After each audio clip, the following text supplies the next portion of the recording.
Y'all rolling? Good morning. Thank you all for joining us. I'm Jason Wheeler, Coordinator of Communication for Flagler Schools. Joining us today is Board Chair Cheryl Massaro. She represents District 5. Dr. Colleen Conklin is our Vice Chair. She represents District 3. Ms. Christy Chong represents District 4. Mr. Will Furry, District 2, and Ms. Sally Hunt, District 1. We're going to start this with some comments from our Board Chair. That'll be followed by Ms. LaShakia Moore, who is our Interim Superintendent. We'll have a brief question and answer period following that. So without further ado, Ms. Massaro. Good morning, everyone. I certainly wish I was not standing here at this moment, at this particular time, under these circumstances. Flagler Schools, they gave me a script. I'm going to read it, but you're going to hear a little bit from me, too, at the same time. The district does not in any way support the activity that took place at Bunnell Elementary School. To the parents and students affected by these actions of Flagler County community, we make no excuses, but extend our apology, all of our apologies. It should not have happened. If we had known about it, it wouldn't have happened. But it came to knowledge after the fact. So please understand that clearly. The district believes communication and parental involvement is essential components needed to meet the individual students and their needs. The district mission and vision is to ensure all students, let me repeat that, all students, graduate and socially responsible citizens and skills necessary to reach maximum potential. Flagler School Board does not support segregation. It hasn't, not this group, not for many, many, many years. So please understand, yes, a horrible, horrific mistake was made. This district will do all that it can to get us back on track and continue moving everyone forward. At this time, let me introduce to you our interim superintendent, Ms. LaShakia Moore.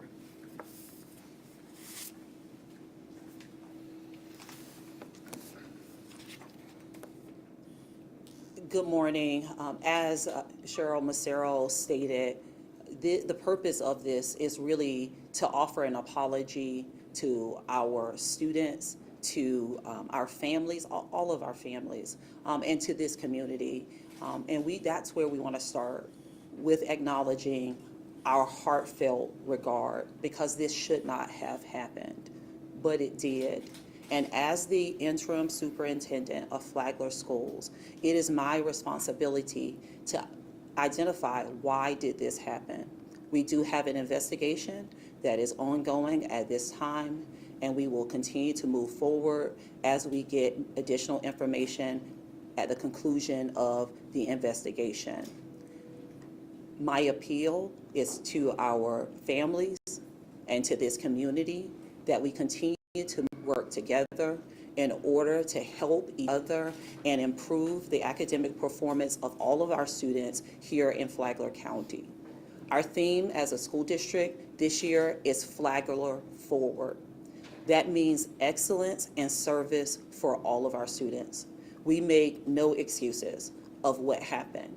We offer our apology, and we offer actionable actions for us to move forward in supporting our students, supporting our schools, and supporting this community. On next week, Tuesday, we are going to offer a community forum. We have already have confirmation from many of our local community organizations, including the NAACP, African American Mentoring Program, and other local organizations that are committed to working with Flagler Schools as we improve the outcomes for all of our students. And so I ask, if you are a member of this community and you would like to be a part of this forum, please reach out to me directly so that we can get you connected and we can begin the necessary work to ensure that we don't end in this place ever again. I will offer an opportunity for any questions. Superintendent, were kids told that they would be shot at or thrown in jail if they didn't get their scores up or do their homework? Who told them that, if that's true? And why did they think that was appropriate to say? As I stated, we are in an ongoing investigation. At the conclusion of that investigation, that information will become public knowledge, and we will know what was said, who stated it, and we will also, as a school district, I will respond appropriately based on that information. Is Principal Evanson on paid administrative leave? Ms. Evanson is currently on paid administrative leave, yes, sir. Is actions against the faculty who organized these assemblies on the table pending the results of the investigation? Absolutely, we are investigating the entire situation from the beginning stage all the way to the implementation, and we will follow progressive discipline as we do that. What Yes. steps will you take to prevent the recurrence of something like this? I'm glad you made that statement. It is, for me, it is making sure that our staff is empowered to know that we talk to our students about see something, say something, but we want to make sure our staff that may feel like something isn't right with this, that they are empowered to speak up and address this concern that they have. And so how do we address that? So that we address that through continuous professional learning. And we address that by me making that statement to them and demonstrating that that is the expectation of Flagler Schools. So there's work for us to do in that, and we will do that mainly through professional learning. Mr. Warno. Your statements have been stronger each day since this happened. As the investigation has increased, what have you discovered that you didn't know maybe Friday or Saturday?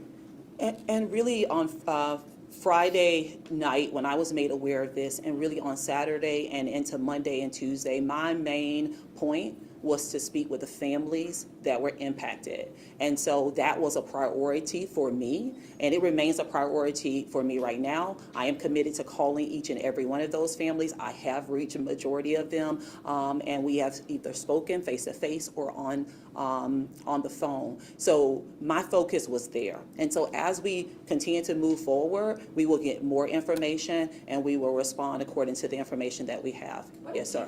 What emotions or what did you learn from those parents and those families after you spoke with them? Upset, concerned as to how and why it happened. But majority of the families that I spoke with, their end conversation was, what do we do now? How do we work together as a community, which is inclusive of our families? How do we work together in order to ensure that we're never in this place again? And so they were upset, but at the end of the conversation, they understood this happened, it should not have happened, we apologize, now what are we going to do about it, was the ending parts of those conversations. Yes, ma'am. Yes, ma'am. In the past, when student performance was as concerning, how was it taken care of? How would you notify your students that they were performing their performance and up to par? How were their parents told, and why was an assembly held? In the past, we have done a range of different ways of having data checks with our students. We want to definitely ensure that our students know where they are performing. We put procedures and strategies and interventions in place for those students to be successful. And so it really was done at individual level. We did that through parent-teacher conferences. So why an assembly of this style was chosen, I'm not sure, but I am confident that that is likely going to come out as we continue with the investigation. Yes, ma'am. What disciplinary action do you expect regarding those who took part and organized and led the assembly, and regarding the citizen whom you rose through the ranks together as friends and as professional colleagues? How is your judgment not to be clouded when it comes time to assigning disciplinary matters? So as this investigation goes forward, based on the investigation, we will get a detailed report of what happened. That information will go to a committee prior to even coming to me. Those individuals will review that information. They will make a recommendation that will be provided to me. I will then review the investigation, and I will assign discipline as appropriate based on the information that we have. Yes, ma'am. I was going to ask, regular circumstances, wouldn't permission slips have to have been signed or sent out to parents because it's an assembly kind of forum? And I think there's actually a new state law about that. Was any kind of permission slip thought of? I know it didn't go out, but would they have had to sign off on an assembly in this public forum that the children were all invited to? Again, as the investigation comes to end, we'll know exactly if, was it done or if it was not done. I don't have those details at this time, but yes, going forward, if a group of students are going to be brought in and there is going to be a conversation conducted with them that is outside of what families send them to school to be educated on, their standards, then parents should be notified about that in advance. Were any emails sent out to those 4th and 5th grade teachers asking them to send the students to the assembly? And if there was there any pushback? Have you spoken to teachers? What are they saying about this? I have spoken with teachers that feel, going back to seeing something, saying something, if something doesn't feel right, how and when and who should you speak up to?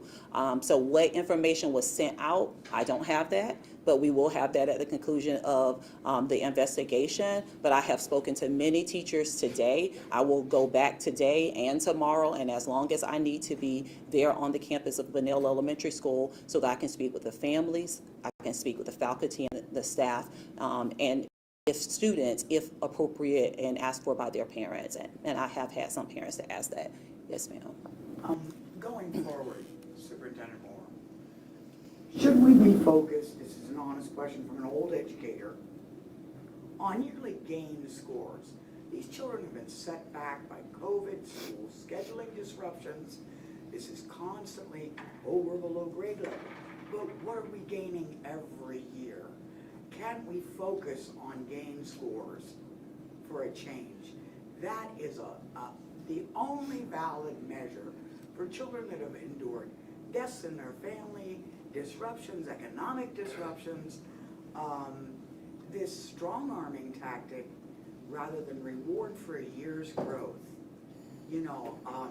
Keeping things positive, I hope. And I know as a retired educator, if there is any way you need to call upon those ranks for tutoring, interventions, I hope you will open it to those of us who still remain in the community. Thank you for your service. So we look at a range of different data points. We look at student achievement, we look at growth, we look at even, as you know, formative assessment, teacher observation, all in identifying what are the needs of the students. We do have an obligation as a school system to ensure that our students are receiving the highest caliber education possible so that they can go on and be productive members of this society. So that is our responsibility, and I'm glad that you asked about the appeal to the community. We need our community, and there are members of the community, I don't know if it's our community or the greater community, that feel when I ask for support from the community that I am deflecting this. I am not deflecting this. I own this.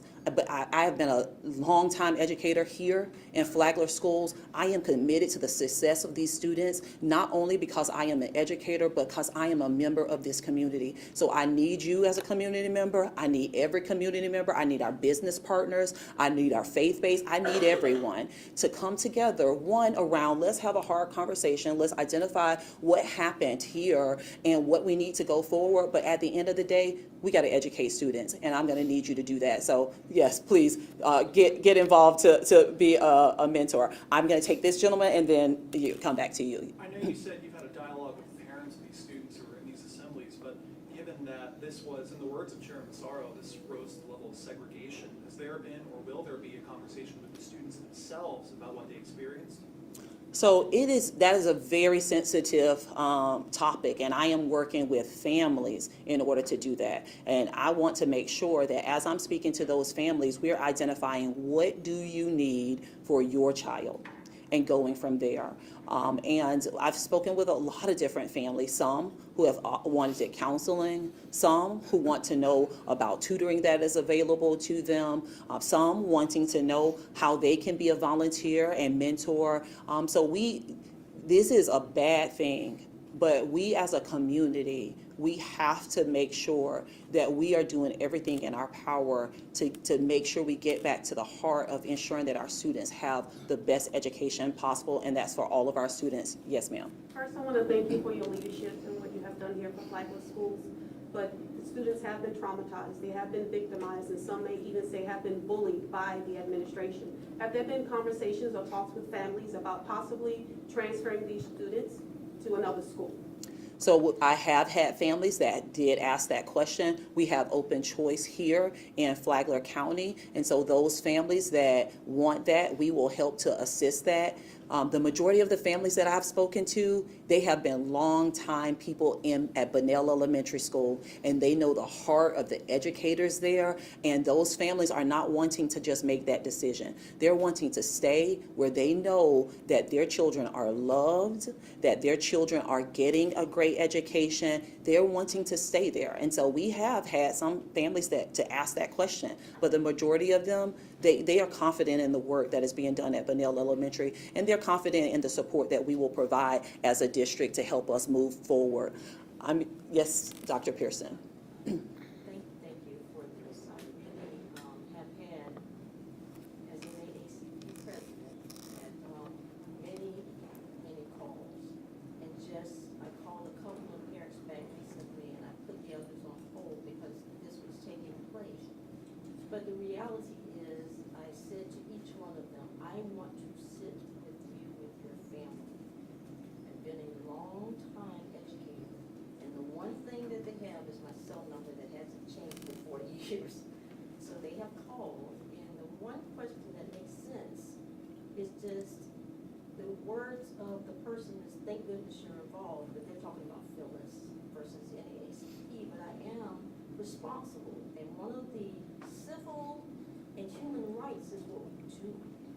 It's just the nature of the 114 years. But in reality, it's all a family or a child at a time. For 38 years as an educator and leader, no matter what, it's always the family. A kid, 3 kids in a family, it's all different when you have a conversation with the parents. So I want to say to the families and to the community that before this situation happened, our number one focus is the education support that we can provide, which is the response in the paper when we talk about supporting youth superintendent, but mostly we talk about how to engage and empower the voices of those disenfranchised persons who don't usually come to the microphone and say anything. So that is what their concern is how do we make sure this never happens again, verbatim statements from parents. And what are we going to do? When they say we, they mean the collective community, going to do about the situation besides holding the individuals accountable, the persons who did the assembly. I don't believe in having conversations and meeting with yourself, superintendent, as well as the principal thus far, which we're going to have ongoing meetings. It's not going to stop. But those parents' words are, same thing you said, I've been here all my life, and I'm not leaving, so what are we going to do about this? And so the answer is we will walk them through and support them where they come from, individuals, and have those meetings. Whatever they ask for, try to adjust that individually and collectively. So thank you for the opportunity to continue to work with Flagler County Schools on a different space and time. I just want to say thank you to you, as well as thank you to all of our community organizations, and no disregard to the greater community outside of Flagler County. But I want to thank the members of the community here in Flagler County that have reached out to say just that. This shouldn't have happened. But what are we going to do about it? Let's work together to ensure that our focus gets back to educating students. And so I want to say thank you to you, as well as other organizations that have reached out and said just that. Last question, please. Ms. Moore, I was going to ask you, and maybe I misunderstood, was there discipline for the other teachers involved? I know you mentioned the principal is on administrative leave. And also, have you personally met with the children? So right now, under the investigation, we do have 2 individuals that are on administrative leave, the principal and 1 teacher that is on administrative leave. We are continuing with the investigation, and as the investigation unfolds, we will continue to move forward. I have met with, and I'm going back today to Bunnell Elementary School to meet with another parent and their child. So I have met with some parents and their children. I have not gone in and sat with students individually. Some of them don't know me, some of them do, and I see families in here that do know me. And so I saw some of those families as I was on campus today that know me, and those kids running up and giving me a hug and telling me how happy they are to see me. But I would be inappropriate if I, without the collaboration of the family, just go and have individual conversations with those students. I am not going to do that, but I do welcome having those conversations with our families. And I'll say this as we wrap up. Again, going back to our theme this year is Flagler Forward. And as a community, not just here with our school district, because we need more than just our school district. We need our greater community. Flagler Forward is all about excellence and service, and we want to ensure that we're providing the best education possible for all of our students. We appreciate your time. Thank you for being here, and I welcome our families to continue to reach out to me as well as to our board members. Thank you and have a great day.